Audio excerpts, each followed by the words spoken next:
Hey, good evening, everybody. This is Tanya Barnett, your host of Let's Chat with Tanya Barnett show. And I'm so super excited about my guest tonight. I'm just tickle pink. Just for our conversation, she has a heart of gold. I know you're going to love her. And without further ado, I want to introduce you to Miss Ayo Thomas. Welcome, Ayo. Yeah. So tell us a little bit about who Miss Ayo is. Ooh. I know we asked that question for other people. Hi, well, my name is Ayo Thomas. Ayo means joy. A lot of people don't know that. Ooh, nice. Okay. I am a mom, a wife. I consider myself an empowerment strategist because I really love to empower and push women to excel. I'm also the founder and editor-in-chief of Women-Owned Excellence Lifestyle Empowerment Magazine. We'll be a year old this July, so I'm so excited. Yay! Congratulations! Yay! I'm also a senior employee relations advisor, and I have over 10 years of human capital experience. That's like my day job. So human resources and organizational development, performance management, training, executives in the workplace. That's all of my professional background. Mm-hmm. Wow. And I am a lover of God. Amen. Yes. Amen. I love it. And you're a mommy. Yes, I said I was a mom. Yep, mom.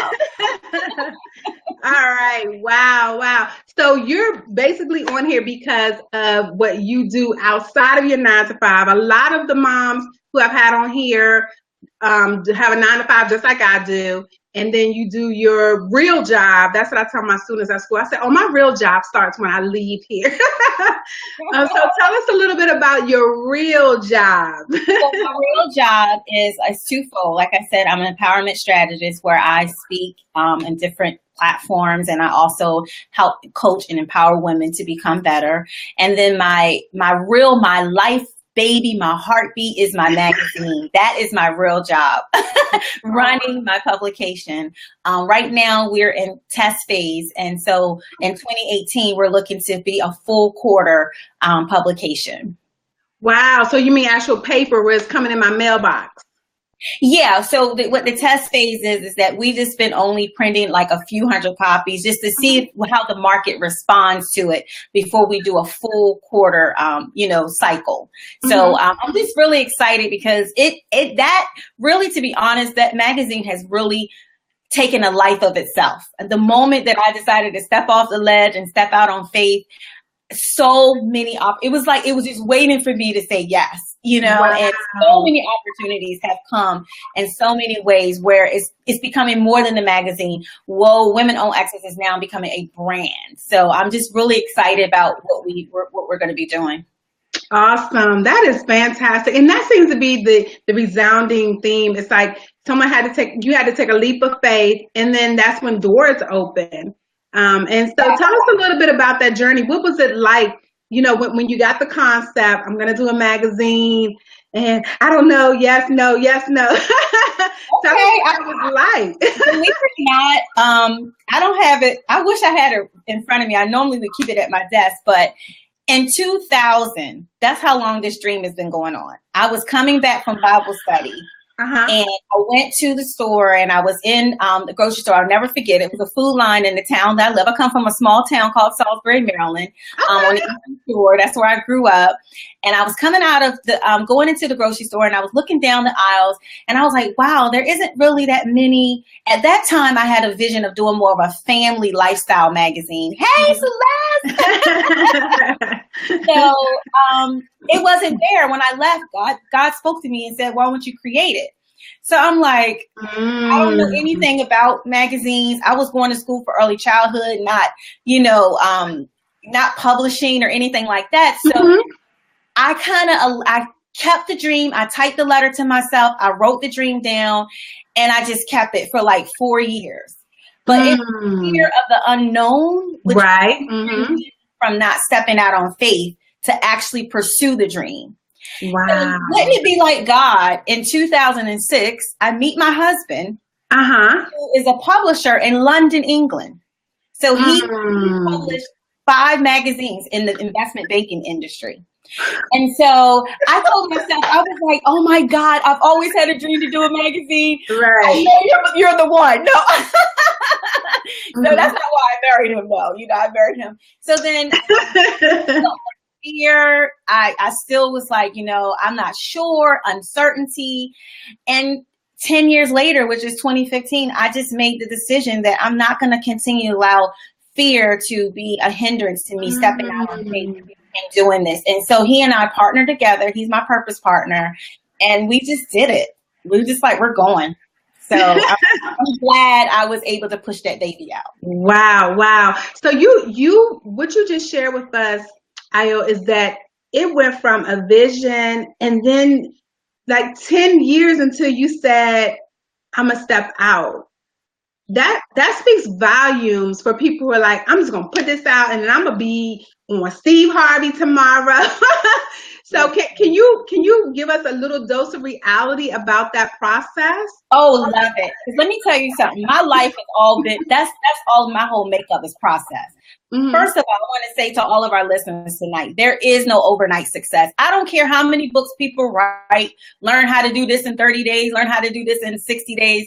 I feel like walking through the process and the journey makes you more of a sustainable person. Okay. I feel like you're building a foundation, because when you think about those people that just want that overnight success, you look one day, they're open, and 2 years later, they're closed. But when you allow God to take you through the process, you learn life lessons, you learn patience, you even learn more about yourself. And for me, I had to learn who Ayo really was. I wasn't even ready. To be honest with you, I may have the vision to start a magazine, but I wasn't ready to lead women through my publication because I was dealing with my own internal struggles. Wow. I had to get through and go through my own transformation process so that I could rewrite my own story. We could just say bye on that. But it's true, and people aren't transparent and honest today about that. You just said, yo, I was not ready, and we don't hear that. We don't hear women being honest about the journey, the process, and so I appreciate you sharing that with us. That is just so key, because it is important for us to go through a process, because it's just like when you put a seed in the ground, you don't get a harvest the next day. That seed has to die. Some things have to happen. It gets some water, some sand, some mud, caterpillars crawling on the leaves and eating, Yes. And I also surrounded myself around a lot of people that have a lot of wisdom, that's been in business for years. Because again, I didn't wait this long to give birth to my dream just to survive for 1 year. No, I want to be in the game 25 years from now. I want to be generating wealth to my children's children. So I wanted to make sure that I was ready, that I really was ready to go and jump forward and do this thing. That is, wow. That is powerful, because you just talked about your children and how you wanted to leave a legacy. And I think it's really important that, I think in the African American community, especially, we work for, to buy the house or to get that car or to go on vacation. But you're saying, yo, I'm doing this because I'm trying to set up my children and my children's children. That is legacy. Yeah. So that means woe can't go away. You know what I'm saying? And I love hearing that, because again, and the platform is African American. So for those of you who are not, it's not a knock against you. But what I'm saying is, in our community, we don't hear a lot of people talk about legacy. We don't hear about people talking about storing up wealth for future generations. My mother told us straight up, I'm spending all my money because I made it all, and she told us that numerous times. We went through her will at Christmas time, her and my father, and they were like, it's not going to be no money. And I'm just like, wow. Because when I first got the idea, when God gave me the original vision back in 2000, the first person I looked up was Johnson Publishing, who owned Ebony magazine. Mm-hmm. And I read his story, and he started Ebony magazine through a $500 furniture loan that he got from his mom. But if you think about it, even though he's passed on, and yes, Ebony has gone through a lot of transition in their business over the last several years. However, it was also passed on through his kids, and but there's still the brand is still here. I think they've been over 40 some years. I mean, that's amazing. And that's the type of wealth that I want to leave. I want, no matter what, I know I'll have multiple streams of income, but whatever I do, I want to have a seed in the ground for what I'm doing so that it can continue to grow. But when you think about these major brands, Johnson & Johnson, when you think about other major brands, those brands have been passed down to their children. Yeah. So, and they're the ones who have the most control of wealth. And that's where my mind is going. Right. And it's key that I'm cracking up inside because this series is Mompreneurs. I have over 33 moms that I'm interviewing, and we are all setting the foundation. We have our husbands that support us, those of us who are married who are supporting us, but we're laying the foundation for future generations. And I just think it's beautiful. And I thank you for pouring that into us, because it's really important for those who never thought that way. Like Rosalind, she just said that's amazing. It's really important for us to hear stuff like this from women like you who are doing it. Even though your magazine is only just celebrated a year, I mean, it when I see your magazine, it looks like something that's been around 20 years. And that's all through my purpose process. Right. And like you said, had you started when you first got the vision, it probably wouldn't be the level of excellence women of that it is today. You're right. You're absolutely right. You're right. And I tell people, excellence, it takes time. It's not about perfection, but I've defined it through my own personal journey. And I've defined excellence as, simply becoming a better you. I decided not to make any excuses. So I courageously strive to become better in areas that I knew that I needed to improve in. And now I'm impacting others through the lessons I've learned through my journey. That's me. That's what excellence is. I'm a woman who's owning excellence by deciding not to allow my life circumstance. My mother was murdered when I was 12 years old. My brother was murdered. I've had a lot of tragedy in my life. I could have allowed those circumstances in my environment and people telling me I wasn't going to be anything and all the things that I went through, the heartache and the pain, and just said, forget life. But I decided not to do that I knew that I was destined for something great. And no matter how long it took for me to give birth to this dream, I spoke life to it. I wasn't sitting around waiting. I was at Barnes and Nobles. I was reading books on publishing. I went through this entire process, feeding my baby, speaking life over my dream. Time for me to step into it. And so I tell people all the time, trust the process. Yes, you're waiting, learn how to be patient, but in the wait, you're still working the vision by speaking life to the vision. That is so key. If you are just jumping in on this Facebook Live, or you're catching us on the replay, make sure you share this with people. Ayo is dropping some mad knowledge. You need to be taking notes, y'all. I got my notepad right here, and I do take notes during these interviews. She is really dropping some knowledge. I'm just getting goosebumps just listening to her talk. So please make sure you share. If you're on Facebook Live right now with us, excuse me, it doesn't cost a dime to just click share and share on your timeline. There's someone out there right now who can use this message that she is sharing with us. So back to Miss Ayo. So Miss Ayo, what is one obstacle that you had to overcome within yourself to be the woman that you are today? I had to get over fear and rejection. Those were my two most major character flaws. Fear of what people would say, fear of success, fear of failure, fear of rejection.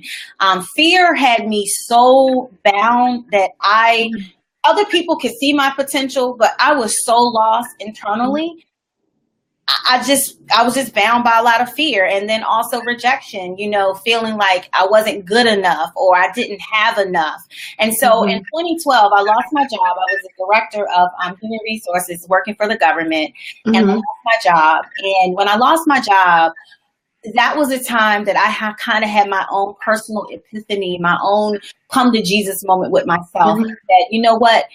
You have been holding these events at your house. You've been doing all these fellowships. You've been doing retreats, conferences with Whoa. Because Whoa was birthed through a ministry that I was doing, a women's empowerment group that I did from 2005 to 2015. We were in hotels, libraries, basement of my friends' homes. We all into the setting, empowering other women, but I still didn't really know who I was. So I was helping them rewrite their story, but I needed to rewrite my own. And so through that process in 2012 is when I had to come to terms with, I got to deal with this spiritually, these two strongholds. I had to deal with it. And so I began to tear down those strongholds. I began to speak life into myself. I began to, really seek God concerning my identity. Hello. Hey, lady. And so, and through that process, it took time, but I started gaining strength. I started gaining, oh, thank you so much. That's so beautiful. Thank you. I started gaining my identity back. People that suffer and deal with the spirit of rejection don't understand that that's a life-sucking spirit. Most women, a lot of women deal with that. And that spirit will have you running around. You'll be trying to be perfect. It sucks the life out of you. You start working for it, but that's not what God intended for us. And I had to come to terms with that. That's not who I am. That's not my identity. And I started really discovering who Ayo really was. And so getting through those two obstacles, that's what made me the woman I am today. Wow. And you know what? You said something very key. I know my pastors taught about strongholds at the beginning of the school year, and a lot of school years, beginning of the year. That's the teacher part of me. And a lot of Netta said that's a sermon. But strongholds is something that you have to work on tearing down yourself. You can sit on a counselor's sofa as many times as you want to, but it's something that you personally have to work on. I know for me, mine was a lot of rejection. I dealt with a lot of rejection. And so I had to deal with that for myself. So I could sit on counselors, cry every time I go and, whatever else. But it was something where I had to say, you know what? I am not going to be bound by this anymore. And then when I saw those triggers, I had to tell myself, no, you're not going to be moved by that. And so I think it's really important that even though this isn't church, that people understand that a lot of these things, especially fear, and I just did a Facebook post the other day where I missed the deadline because of fear. I was afraid people were going to say no, and people are saying yes, and you even said yes, to help me with this project that I have coming up. But I was afraid to even put that out there and just even ask a question. And so I really like that. So how did you navigate through that? I know you said you got over it, but just tell us because I know as moms, we're afraid, okay, am I doing right by my kids? Am I doing too much? Am I not doing enough? Am I, all these things that we think about. How did you get over that whole fear part? Just what Netta just posted. I had to do the work. I had to do, she is right on it. I had to decide that I was no longer going to accept fear and rejection as my own personal identity. So I began to write confessions for myself. Okay. I began to really research and discover who I am inwardly as a person and who God created me to be. And I wanted to say, I know you were saying this is not church, but no matter whether you know God or not, there's so many people that even don't know God. I talk about fear and rejection even in my workplace, because that is a universal issue that a lot of people deal with. Employees feel rejected sometimes by not want to step up and do certain assignments because they don't know if they're good enough. I think that that's just a universal thing that a lot of people, struggle with. And so for me, I had to really begin through prayer and writing confessions and speaking life into me, because again, rejection sucks the life out of you. It has so many other, and I don't want to turn this into a rejection teacher because I do teach, sometimes I'll be, going into another realm about No. It's okay. I told you before we got started. I said, however God takes it, that's what we're doing. Rejection has so many different fruits that comes with it: abandonment, bitterness, isolation. All of that comes with rejection, not feeling worthy. And one day God told me, He said, "You are insulting me when you don't own who I've created you to be. Be great. You're not some rejected, dejected individual." And so when He first gave me fellowship, the scripture He gave me was Isaiah 60:15. And that's the basis of my magazine. It's the basis of everything that I do, consider excellence. Isaiah 60:15 says, "Whereas you have been forsaken and hated, so that no one went through you, I will make you an eternal excellence, a joy of many generations." There was a point in my life where I was forsaken. I felt abandoned. I felt misused, abused, all of what I was going through. And it was through that process, through that word, that scripture kept me. And I would go back and say, "God, but you made me an eternal excellence, a joy to many people." Well, my name means joy. Right. And so my purpose is all about excellence, so I began to find out who I am. So that's what I had to do in order to overcome that. And you know what else I had to do? I had to denounce the lies of the enemy that was in my subconscious mind. It's Isaiah 60:15. And so I had to tear down those lies that was in my subconscious mind that told me I wasn't good enough. So whenever it would come, I said, "Oh, no, I am good enough because I've been chosen." You know what I mean? So you have to speak to yourself. I think about books like Think and Grow Rich and all. They got that stuff from the Bible, honey. All that stuff is the Word of God. I said, God, I'm sitting here, I have the Bible, and I feel like a dejected foe. My life for real. Right. I love it. That's pretty much how I had to overcome it.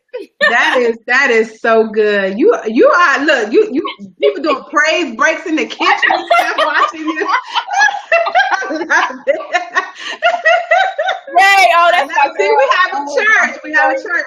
But you know what? And that's what this platform is for. I mean, really, I'm so thankful that God has given me the vision for this, for the MOMpreneur series, so that we can hear from women like you who are doing it. And you saying, "Look, baby, this is how I'm doing this, okay? It is not cute, but this is what I have to do to keep going. This is what I have to do to progress. This is how I have to do to go to the next level." And we need to hear this from women who are successful, because people will see your magazine and they'll think you're untouchable and that your life is great, and that you get up and every day is perfect for you. Can I share something with you? Sure. Every day I still have to fight fear. So although I've overcome it, because I'm going to be honest with you, I had a very tough week over the last several weeks because I got a lot of deadlines. I got a lot of projects coming up, things I'm doing with my brand. And I'm so overwhelmed. Plus I consult, I do some other things, and I started thinking. And so even for tonight, I was like, okay, I'm going to send Tanya. I'm a transparent person. I'm going to send Tanya an email, just tell her that I don't know if I'm able to do it. And you know what the Holy Spirit told me? He said, "Is that fear because you don't feel prepared?" He said, "But if you allow me just to flow," Tanya, when you told me before tonight, you said, "Ayo, don't worry about the questions."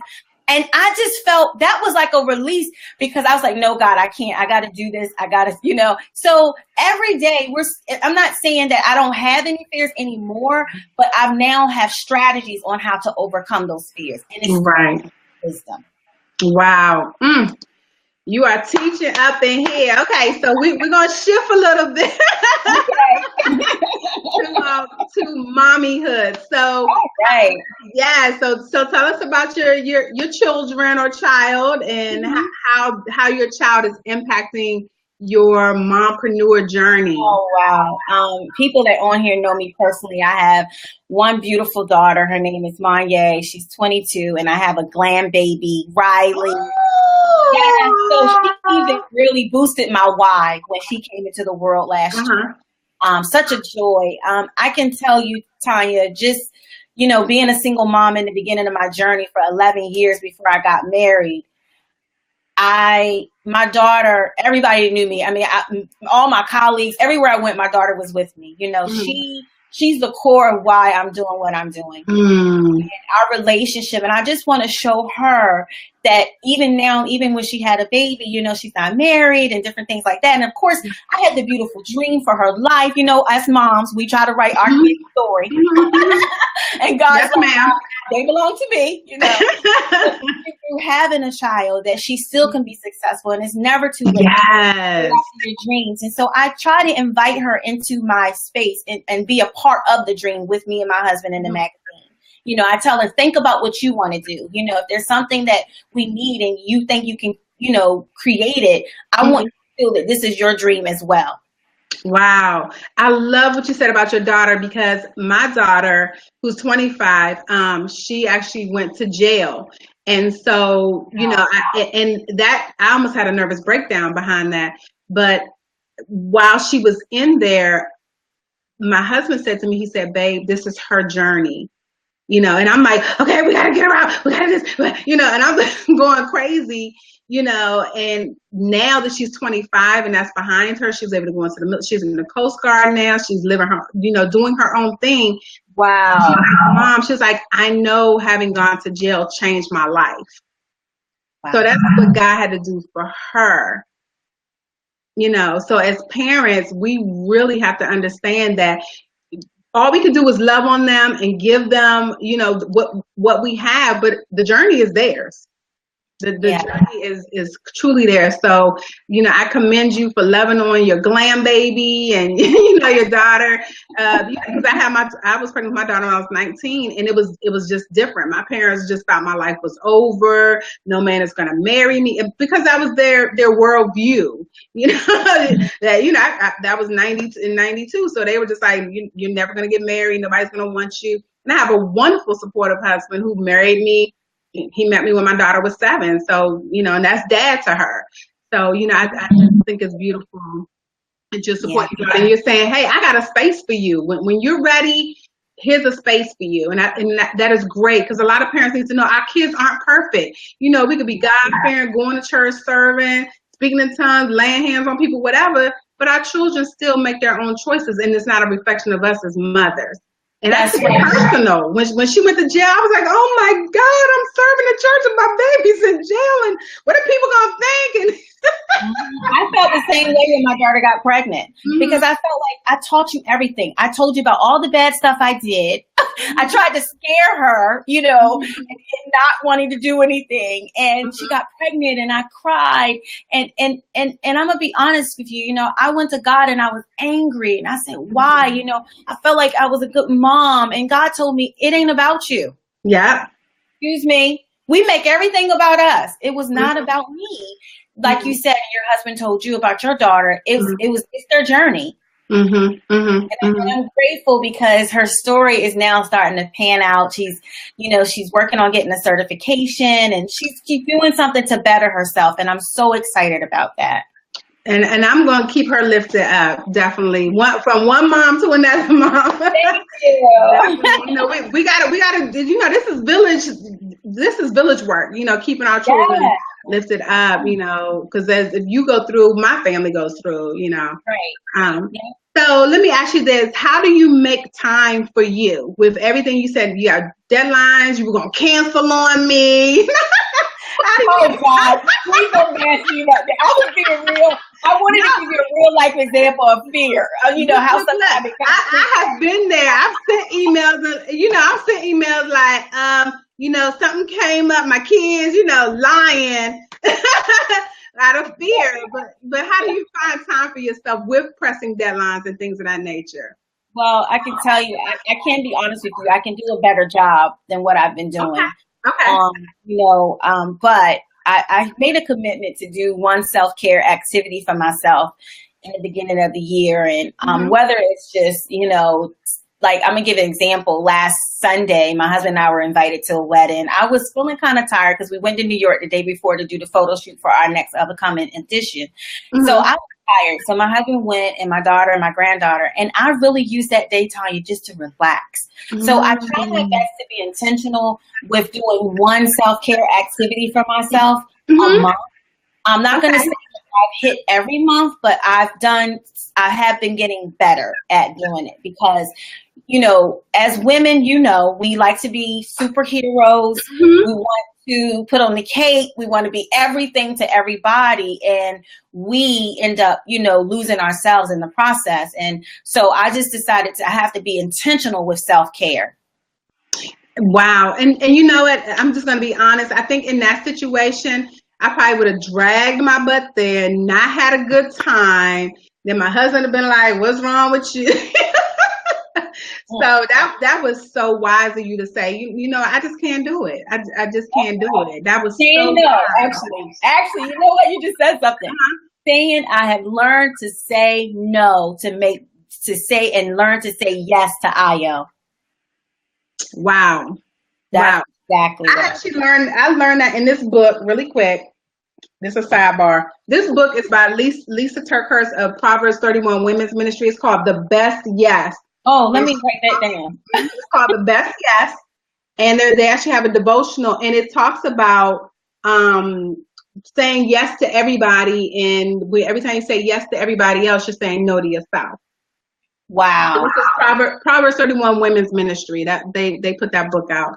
And so I read that book, and that really helped me learn to say no and make it a complete sentence. I know Christine St. Ville and her sister Julian in their book, Whose Shoes Are You Wearing? They talk about one chapter is no is a complete sentence. That's it. I don't even owe you an explanation. It's just no. And I would give people a dissertation as to why I couldn't do anything. I was like, why do you explain yourself to people? You wrong. Yeah. So for the wedding, guess what? I can't come. I don't have to talk about it. I won't be there. Right. And not having the guilt about it either. Nope. Felt good. Wow. Look, my daughter came home. She was like, Mom, you didn't miss us? Nope. Me, I cooked dinner. Look, I cooked like the whole house was full. I cleaned up. After I got done, I got on the sofa. I got my remote. I got my Lifetime movie out. And honey, I was in heaven. I know that's right. And look, and they still got married. Yes, they did. And the party went on. Absolutely. But definitely, I needed to rest. My body really needed to rest. Right. And that's so key. I mean, I was a cheerleading coach, and I was the Girl Scout troop leader. And when I tell you my plate was full, it was full. And I struggled with stepping down because I was like, oh my gosh, I'm gonna leave them in a lurch. Honey, that Girl Scout troop, it just dissolved. Girls went to college, so praise God for that. I got two more. One's gonna be a senior. All those girls went to college, and the cheerleading squad, they continued on. It's been 7 years, and they're still out there cheering. They, the next group of little girls have come through. Mm-hmm. And I just want to share this one last point before you move on to your next question about when you just talked about your plate being full. I had an opportunity to participate in this activity, and it's called What's on Your Plate. And so they drew the plate, and you write, and I was going to do a Facebook Live on this, but I just didn't do it. But, you had to write, your roles, what you do, your duties and everything. And by the time I wrote down everything, on the outside, the facilitator put self-care. And so she said, looking at this plate, where are you taking care of yourself? And so she said, what I want you to do is start focusing on what you need right now. And so when I looked at the plate, I realized some of that stuff I don't need to be doing right now. Some of that stuff can wait later on in the year. It could wait a year from now. It could wait 6 months, 3 months. And so I really had to realize that, first of all, find out why you're doing all this stuff. I mean, don't get me wrong. If you're working full time and you're trying to build a business, you're going to have tight time. But I realized that I didn't have to do all of what I was doing. Right. So it was a good reflection moment. And sometimes that's what we need to do. We need to take a step back, look at what's on your plate and find out what you can take off. That is so good. That's so good. And I heard somebody also say, when your plate is full, God can't feed you. Yes. Yes. I was like, wow. That's a good one. Wow. So, Miss Ayo, how do you find time for the honey? Because that's important, being as though you're a married woman. We keep date night on the calendar. That is a must. It's on the calendar. Okay. Stay on the calendar. We try to do every other Friday. He'll maybe come up with an idea. I'll come up with an idea. But we have what we call our non-negotiable items.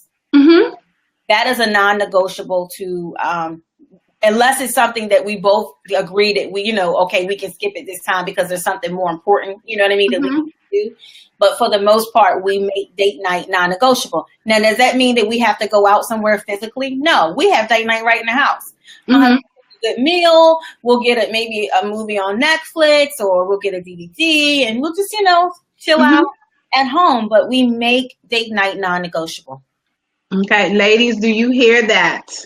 Date night has to be non-negotiable. So somebody needs to hear that. Okay.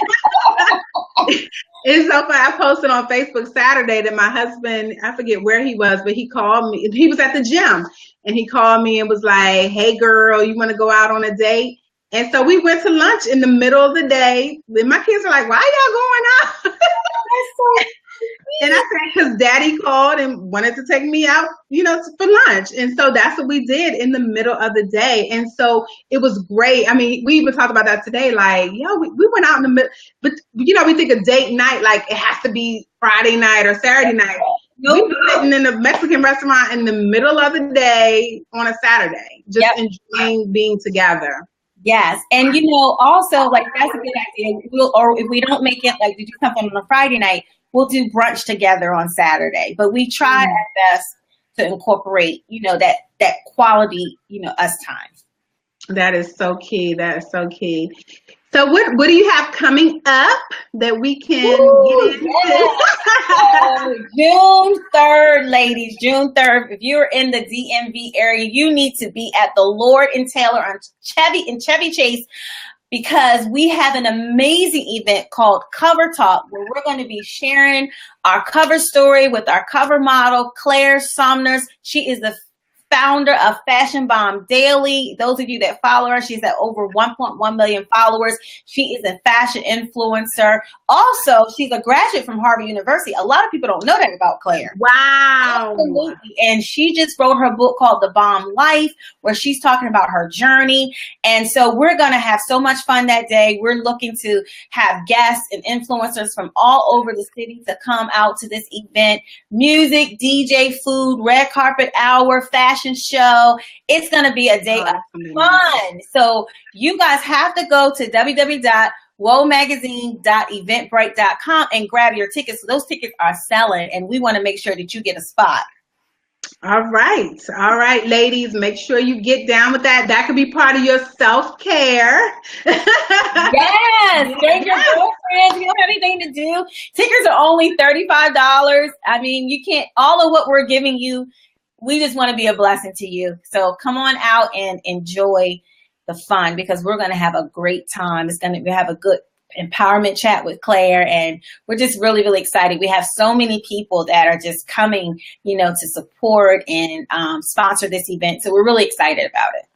That is, I'm telling you, ladies, date night is great, and self-care is a self-care. Men can come too. This is not just for women. Men can come as well. Yeah, because Claire's audience is men and women in fact. Well, you're not just fashion, but bloggers, digital influencers, and anyone that's looking to build a brand, because it took her she built her brand in 10 years. And that's why she's where she is today. And so I don't want to give away too much of her story. I can't wait. You guys are going to be so inspired by this woman. She is creating a seat at the table for herself, and it's inspiring me to create a seat at the table for myself as well. I know that's right. So before we get off of here, what is a book, a quote, a scripture that keeps you motivated, where you're like, you know what, when you meditate on that, you're like, even with all the deadlines and I'm tired, what is that one scripture, quote, that just keeps you going? For me, my blessing is on the other side of what I do not want to do. Say that one more time for us. My blessing is on the other side of what I do not want to do. That pushes me through not being lazy, to be disciplined, and push myself to step out of my comfort zone. So that's my life quote. I love it. That's heavy. That's heavy. Some people say, I don't want to stay up and get out these 5 emails, or I don't want to, go to this meeting or what have you, or get up early because I know for me, I'm up late and I'm up mad early because I like to get up before everybody else starts moving around. Hey, Keisha. And so that's something that I have to do. And my brand would not be where it is today if I did not make those sacrifices. I wouldn't have people reaching out to me and things of that nature saying, hey, my booking agent wants your contact information. How can I get on the Let's Chat with Tanya Barnett show? So it's really important that people know you have to sow into your business. It's just, you can't just have an idea and just, think it's just gonna go. It takes work. It takes a lot of work. A lot of work. So, Danita, thank you so much for putting that. I'm telling you, Danita, she quick with the fingers, y'all. Yes, you're awesome. She is. Her business is called Trinity Scribes, and that's what she does. She will scribe for you. So, thank you, Danita, for putting that up there. Hey, can we hire you for June 3rd so you can scribe our event at Lordingtown? I know that's right. But I know Danita's not in the area, but if you need her to do on social media. But yeah, she is awesome. So if anyone's looking for a scribe on your Periscopes, on your Facebook Lives or whatever, she's Danita Moss of Trinity Scribes. And she jumps on here without me even asking her. I've seen her on other people's Periscopes or whatever. That's just, she's a blessing. She really is. She really is. So thank you so much, Ayo. I appreciate you taking time out of your schedule to be here with us. You really touched me. You took us to church. I love it. But you know what? Every single woman that has been on here, and I think I shared this on another one. Everyone has been a believer, and that wasn't even my intent. I didn't purposefully say, okay, she's a believer. It's just how it's happened. That is really how it's happened. That is awesome.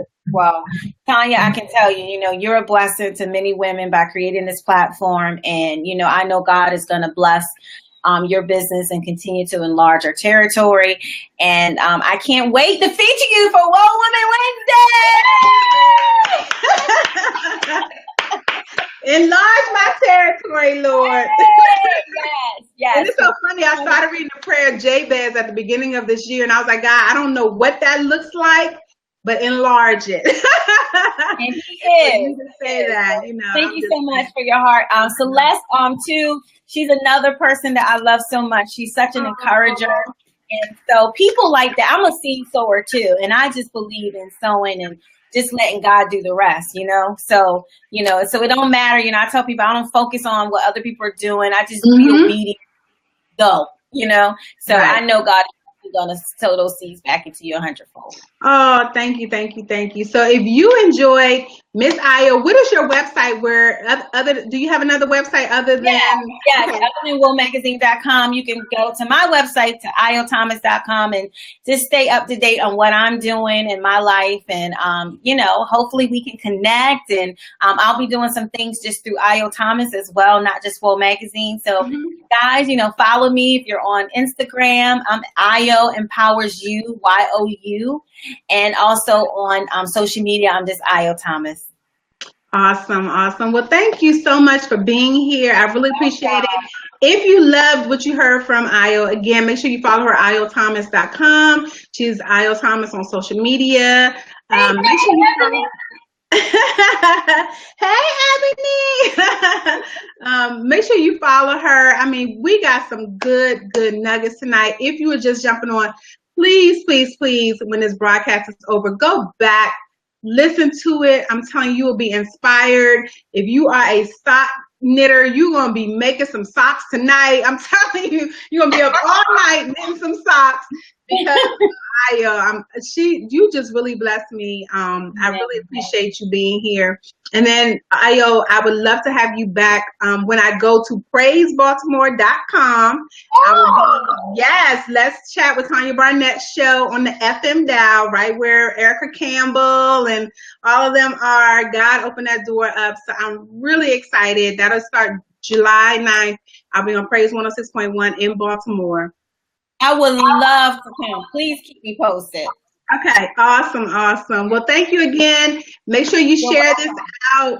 And Ayo, I appreciate you. Thank you so much. Have a blessed Good evening. night. Okay. You Alrighty. too. Bye-bye.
So far, everybody.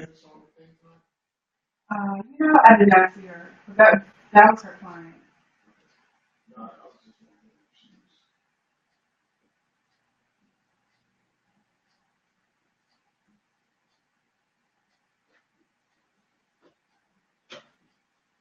What time is it, babe?